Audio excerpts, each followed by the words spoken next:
Hello everyone. तो आज हम लोग पढ़ने वाले हैं रेस्पिरेटरी सिस्टम। तो मैंने पिछले वीडियो में डाइजेस्टिव सिस्टम एक्सप्लेन किया था और आज हम लोग पढ़ने वाले हैं रेस्पिरेटरी सिस्टम। रेस्पिरेटरी सिस्टम से पहले हम ऑलरेडी ये जान चुके हैं कि रेस्पिरेशन जो है वो एक ऐसा प्रोसेस है जिसमें कि ग्लूकोज का ब्रेकडाउन होता है। जैसे हम लोग जो भी खाना खाएं उसमें से जो भी ग्लूकोज बॉडी में एब्जॉर्ब हुआ तो उसको ब्रेक डाउन करने के लिए ऑक्सीजन की जरूरत होती है। और ऑक्सीजन हमारा किस सिस्टम में आता है? वो आता है रेस्पिरेटरी सिस्टम में।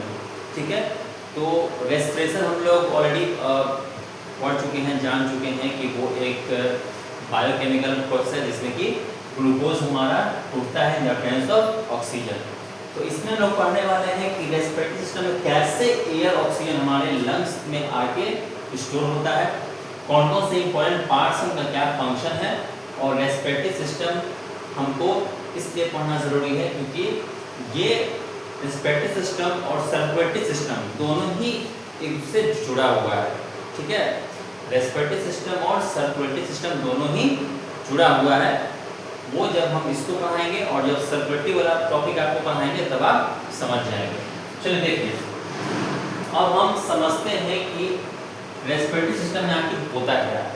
तो जनरली इसको देख रहे हैं, ये जो है हमारा ये नोज और ये पूरा का पूरा नेजल पैसेज है। तो ये जो पूरा रास्ता है ये आता है हमारे लंग्स तक। ठीक, ये कहाँ आता है? हमारे लंग्स तक आता है। अब देखिए, नोज से एयर यानी कि ऑक्सीजन एंटर करता है और वो नेजल पैसेज से होता हुआ आता है रेस्पिरेटरी पाइप में। अब पहले देखते हैं नेजल पैसेज में कुछ इंपॉर्टेंट पार्ट्स हैं जिनका कि कुछ फंक्शन है। तो नेजल पैसेज में हमारा जो पहला पार्ट है वो है हेयर्स। हमारे नाक के रास्ते में क्या होता है? हेयर्स होता है। उस हेयर्स का क्या फंक्शन है? वो हेयर्स क्या करते हैं? It filters the air. वो एयर को फिल्टर करते हैं। मतलब कि अगर उस एयर में डस्ट पार्टिकल होगा, अगर उस एयर में ज़्यादा क्या कहते हैं बैक्टीरिया होगा, ठीक है, गंदगी होगी, तो उसको वो क्या करेगा? ये एयर फिल्टर कर देगा, वहीं पे रोक लेगा ताकि वो गंदगी लंग्स में न जाए। Second is the mucus membrane. Second is the mucus membrane. अब म्यूकस मेम्ब्रेन क्या करता है? म्यूकस में आप लोगों को सर पता ना हो, पर देखिए नाक के पीछे जो एक मेम्ब्रेन होता है, सॉफ्ट मेम्ब्रेन यहाँ होता है, सॉफ्ट होता है। कभी नाक में आप लोग उंगली डाल रहे होंगे तो पीछे हल्का सॉफ्ट मेम्ब्रेन फील हुआ होगा, उसी को कहते हैं म्यूकस मेम्ब्रेन। अब म्यूकस मेम्ब्रेन क्या रिलीज करता है? म्यूकस क्या रिलीज करता है? म्यूकस रिलीज करता है। म्यूकस रिलीज करता है। इसका काम क्या है? It makes the air cool. Mucus क्या करता है कि जो भी एयर हमारे बॉडी के अंदर जा रहा है उसको कूल करता है, उसको बॉडी टेम्परेचर के बराबर करता है। जैसे कि गर्मी के मौसम में हम लोग बाहर निकल रहे हैं तो बाहर तो हवा गर्म चलती है, ठीक है, तो वो गर्म हवा एकदम डायरेक्टली अंदर न चल जाए लंग्स में, तो ये म्यूकस क्या करेगा? उस गर्म हवा को बॉडी टेम्परेचर के बराबर लाता है। अब देखिए, जैसे ही हमारा एयर नेजल पैसेज से पास हुआ तो आगे एक पॉइंट आता है, उसको कहते हैं फेरेंक्स। फेरेंक्स याद कीजिएगा, हम आपको डाइजेस्टिव सिस्टम में बताया है कि फेरेंक्स क्या होता है? It is a common point. ये कॉमन पॉइंट है for both mouth and nose. Pharynx जो है वो कॉमन पाथवे है for both mouth and nose. मतलब माउथ और नोज दोनों के जाने का रास्ता जहाँ पे मिलता है उसको कहते हैं फेरेंक्स। देखिए, आप मैंने बनाया है माउथ, ये ऐसे, ये फूड पाइप, और ये वो पॉइंट है जहाँ पे देखो नोज और ये माउथ का पार्ट आकर यहाँ पे मिल रहा है, क्या कहते हैं? फेरेंक्स। नेक्स्ट अगर हम आगे बढ़े तो नीचे हमको मिलता है रेस्पिरेटरी पाइप में एपिग्लॉटिस। क्या मिलता है? एपिग्लॉटिस। बहुत इंपॉर्टेंट है ये एपिग्लॉटिस। इसका मेन फंक्शन है कि जब भी हम लोग खाने को निगलते हैं तो ये फूड पार्टिकल को रेस्पिरेटरी पाइप में जाने से रोकता है। फॉर एग्जांपल, हमने खाना खाया और खाना को मतलब खाने को निगल रहे हैं ऐसे करके, तो खाना जब निगलते हैं तो निगलते समय ये क्या करता है? ये पूरे रेस्पिरेटरी पाइप को ऐसे ब्लॉक करता है, पूरा खसक जाएगा पीछे और पूरा रेस्पिरेटरी पाइप ये ब्लॉक हो जाएगा, जिससे कि फूड का पार्टिकल इसके अंदर ना आ सके। ठीक है, अब मान लीजिए कुछ लोग खाते समय बात करते हैं तो उसमें क्या होता है कि खाने का जो पार्टिकल है वो रेस्पिरेटरी पाइप में कभी कभी चला जाता है, तो हमें खांसी आती है। खांसी आती है, वो खाने को बाहर थ्रो बैक करता है, फेंकता है, ताकि वो लंग्स तक ना पहुंच जाए, क्योंकि लंग्स तक पहुंचेगा तो वो सड़ेगा तो बैक्टीरिया होगा और इन्फेक्शन भी हो सकता है। इसीलिए एपिग्लॉटिस का मेन कॉन्सेप्ट क्या है? It prevents the entry of food in respiratory pipe. ये क्या करता है एपिग्लॉटिस? खाने को, it prevents the entry of food in respiratory pipe, food को रेस्पिरेटरी पाइप में जाने से रोकता है, इस रास्ते में जाने से रोकता है। अब एपिग्लॉटिस के बाद हम आते हैं तो हमारा क्या है? लैरिंक्स। लैरिंक्स हम सभी जानते हैं कि हमारा वॉइस बॉक्स है, जहाँ से हम बोलते हैं। ये हमारा क्या है? लैरिंक्स, जहाँ से हम आवाज निकालते हैं, ठीक है। इसी को हम कहते हैं एडम्स एप्पल। ये तीखा सा ना, तीखा पॉइंट सा, लड़कों में ये ज्यादा विजिबल होता है, लड़कों में ये ज्यादा विजिबल होता है, ये तीखा ऐसा, इसको कहते हैं एडम्स एप्पल। तो ये हो गया हमारा वॉइस बॉक्स और ये हो गया एडम्स एप्पल। तो लोग लैरिंक्स को वॉइस बॉक्स भी कहते हैं और लैरिंक्स को हम लोग एडम्स एप्पल भी कहते हैं। पूछ सकता है कि name the organ which is also known as Adam's apple, तो होगा लैरिंक्स। या ये पूछ सकता है कि name the organ which is present below the epiglottis, epiglottis के नीचे कौन सा आपका जो ऑर्गन है वो प्रेजेंट होगा? लैरिंक्स। या ये पूछ सकता है कि name the organ which is called the voice box, तो वो होगा लैरिंक्स, ठीक है। अब देखिए लैरिंक्स के नीचे अगर हम आते हैं तो ये तो पूरा हमारा रेस्पिरेटरी पाइप है, ये पूरा क्या है? रेस्पिरेटरी पाइप है। अब नीचे आते ही ये रेस्पिरेटरी पाइप चेंज होता है किसमें? ट्रैकिया में। किसमें? ट्रैकिया में। अब ट्रैकिया को हम क्या करते हैं? विंड पाइप भी करते हैं, ठीक है। अच्छा ट्रैकिया को देखिएगा, ट्रैकिया को चारों ओर से वो सर्कुलर वे में कवर किए हुए कौन? Rings of cartilage. ट्रैकिया को सर्कुलर वे में कौन कवर किए हुए हैं? Rings of cartilage.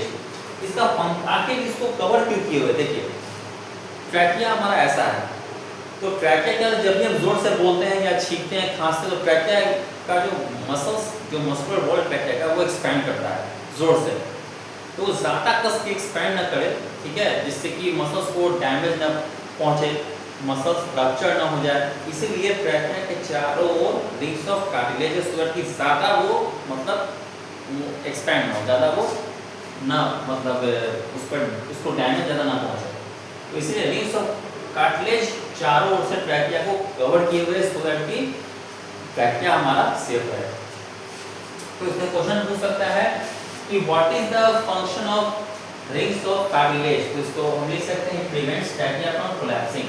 ऑब्जेक्टिव यही पूछ सकता है कि name the organ which prevents trachea from collapsing. Answer का रिंग्स ऑफ कार्टिलेज या कार्टिलेजिनस रिंग, दोनों एक ही है, रिंग्स ऑफ कार्टिलेज या कार्टिलेजिनस रिंग, ठीक है। तो ये हम समझ गए कि ट्रैकिया को कौन कवर किया? Rings of cartilage. अब आगे जैसे ही हम बढ़ेंगे नीचे, ठीक है, हमारा जो एयर है, ऑक्सीजन, वो यहाँ तक आ गया। अब यहाँ से जो ट्रैकिया है वो डिवाइड होता है राइट और लेफ्ट। अब देखो हम ऐसे खड़े हैं तो ये मेरा राइट हो गया, ये मेरा लेफ्ट हो गया, ठीक है। और राइट लंग जनरली बड़ा होता है कंपेयर टू लेफ्ट लंग। और आप देखेंगे तो ये जो राइट लंग है ये लेफ्ट लंग से थोड़ा बड़ा है। रीजन इज कि लेफ्ट साइड हमारा हार्ट होता है, ठीक है, यहाँ पे हमारा हार्ट होता है, तो हार्ट के कारण ये लेफ्ट लंग जो है थोड़ा साइज में छोटा है। अब यहाँ से ट्रैकिया डिवाइड होता है दो हिस्सों में, जहाँ से डिवाइड होता है उसे ये कहते हैं प्राइमरी ब्रोंकस। क्या कहते हैं? Primary bronchus. और राइट साइड में आप देखेंगे तो ये ब्रोंकस का 3 लोब बना है, 1 लोब, 2 लोब और 3 लोब। और लेफ्ट साइड में केवल 2 ही लोब बना है। तो आप लोग ध्यान रखेंगे जब भी डायग्राम बनाएंगे तो राइट साइड 3 लोब यानी कि 3 ब्रांचिंग और लेफ्ट साइड में 2 लोब यानी कि 2 ब्रांचिंग, ठीक है। इसको हम कहते हैं प्राइमरी ब्रोंकस, जहां से डिवाइड हो रहा है। एक लोब को हम कहते हैं सेकेंडरी ब्रोंकस, और इसी लोब में फर्दर जो ब्रांचिंग है पतला से जो कहते हैं एल्वेओलाई। क्या कहते हैं? एल्वेओलाई कहते हैं। अच्छा एल्वेओलाई बहुत इंपॉर्टेंट है, क्योंकि जो हमने एयर जो लिया है, ऑक्सीजन जो लिया है, ऑक्सीजन यहाँ से यहाँ पर सीधा कहाँ स्टोर हुआ? एल्वेओलाई में। कहाँ स्टोर हुआ? एल्वेओलाई में। ऑक्सीजन देखिए कहाँ स्टोर हुआ? एल्वेओलाई। अच्छा एल्वेओलाई का फंक्शन क्या है? Exchange of gases, very important function. इसका मेन फंक्शन क्या है? Exchange of gases. मतलब हम लोग पढ़ेंगे सर्कुलेटरी सिस्टम में, जैसे ही ब्लड कार्बन डाइऑक्साइड को लेकर लंग्स में आती है तो वो ब्लड कार्बन डाइऑक्साइड एल्वेओलाई में छोड़ देगी और एल्वेओलाई का ऑक्सीजन अपने अंदर लेके चली जाएगी। अब ब्लड जब ऑक्सीजन लेके यहाँ से जाएगी तो पूरे बॉडी में ऑक्सीजन पहुंचा देगी। तो यही तो होता है एक्सचेंज ऑफ गैसेस, यहाँ पे एल्वेओलाई। एंड सेकंड इसको क्या कहते हैं, फंक्शनल यूनिट ऑफ लंग्स। तो क्वेश्चन आता है कि name the organ which is called the functional unit of lungs. तो आंसर क्या होगा आपका, एल्वेओलाई। ठीक है, और पूछ देगा what is the function of alveoli, the exchange of gases. अच्छा, एल्वेओलाई हमारा किससे अटैच है, ब्रोंकियोल से हमारा एल्वेओलाई अटैच है। अब आते हैं लंग्स पे। लंग्स को मैंने आपको बता ही दिया कि लंग्स जो हमारा है वो लेफ्ट साइड का थोड़ा छोटा है compare to the right lung. ठीक है, हमारा राइट लंग्स में 3 लोग हैं और लेफ्ट लंग्स में 2 लोग हैं। चलिए, बहुत अच्छा। अब एक को हम लोग कहते हैं ब्रोंकस, एक लोग कहते हैं ब्रोंकस। जब तीनों एक साथ हों, जब ये तीनों एक साथ हों, 3 लोग को एक साथ क्या कहेंगे, ब्रोंकाई, और ये 2 लोगों को एक साथ क्या कहेंगे, ब्रोंकाई। ठीक है, अब देखिए लंग्स का जो आउटर लेयर है, लंग्स का जो आउटर लेयर है उसको हम क्या कहते हैं, प्लूरल मेम्ब्रेन। क्या कहते हैं, प्लूरल मेम्ब्रेन। क्या है ये, आउटर लेयर ऑफ लंग्स। क्या है ये, outer layer of lungs. Lungs का जो आउटर लेयर से क्या कहते हैं, प्लूरल मेम्ब्रेन। अच्छा, नीचे एक आर्क से डोम से एक स्ट्रक्चर है, एक मस्कुलर शीट है। ठीक है, जिसको हम क्या कहते हैं, डायफ्राम। अब हम ऐसे, ये हमारा लंग्स है, तो लंग्स के नीचे क्या होता है, एक मस्कुलर शीट होता है, उसको क्या कहते हैं, डायफ्राम कहते हैं। डायफ्राम जो है वो हमारे बॉडी को 2 हिस्सों में बांटता है, एक एब्डोमिनल पार्ट और एक थॉरैक्स पार्ट। तो डायफ्राम के ऊपर का जो हिस्सा है वो कहलाता है थॉरैक्स कैविटी या थॉरैक्स पार्ट, और डायफ्राम के नीचे का जो हिस्सा है वो कहलाता है एब्डोमिनल पार्ट। तो पूरा का पूरा जो रेस्पिरेटरी सिस्टम है वो हमारा किस पार्ट में आ जाएगा, थॉरैक्स पार्ट में। डायफ्राम से ऊपर है तो किस में आ गया, थॉरैक्स पार्ट में। ठीक है, और डायफ्राम से नीचे क्या हो गया, एब्डोमिनल पार्ट। तो पूछ सकता है एग्जाम में कि name the organ which divides the body in 2 parts. Name the organ which divides the body in 2 parts. तो आंसर क्या होगा, diaphragm. It divides the body into 2 parts. अब हम लोग जानते हैं कि लंग्स हमारा मस्कुलर बैग है, हाईली इलास्टिक है। जब भी हम सांस भरते हैं तो ऊपर लंग्स भर जाता है। ठीक है, और लंग्स को हमारा प्रोटेक्ट किए हुए कौन, रिब केज। कौन प्रोटेक्ट किए हुए है, रिब केज। तो मान लीजिए अगर रिब केज नहीं होगा और हम लोग ऐसे ही सांस लेके रास्ते पे चलेंगे, ठीक है, तो पूरा का पूरा लंग्स हमारा काफ़ी फूलेगा, बहुत ज़्यादा फूलेगा, वो दिखेगा भी। ठीक है, अब मान लीजिए कोई किसी आदमी को तेज सांस लेने की जरूरत है, अब वो रास्ते में चल रहा है, रिब केज है नहीं, लंग्स है, तो पूरा समझ रहे हैं ना। इसीलिए रिब केज होता है ताकि वो लंग्स को पकड़ सके। मजाक नहीं कर। ठीक है, ये रिब केज क्या होता है, लंग्स को प्रोटेक्ट करता है, साथ ही साथ हार्ट को भी प्रोटेक्ट करता है। तो रिब केज की वजह से हमारा लंग्स और हार्ट सुरक्षित है। ठीक है, तो आई होप कि आपको ये रेस्पिरेटरी सिस्टम पूरा का पूरा समझ में आ गया होगा। अगर आपको इसमें किसी पार्ट्स में डाउट होगा तो आप कमेंट में ज़रूर बताएं, हम उस डाउट को क्लियर करने का पूरा कोशिश करेंगे। ठीक है, तो आज रेस्पिरेटरी सिस्टम यहीं पे समाप्त हुआ। नेक्स्ट क्लास में हम लोग एक नए टॉपिक के साथ आपस में मिलेंगे, डिस्कस करेंगे। तो तब तक के लिए थैंक यू सो मच, और पढ़ते रहिए और सीखते रहिए। Thank you.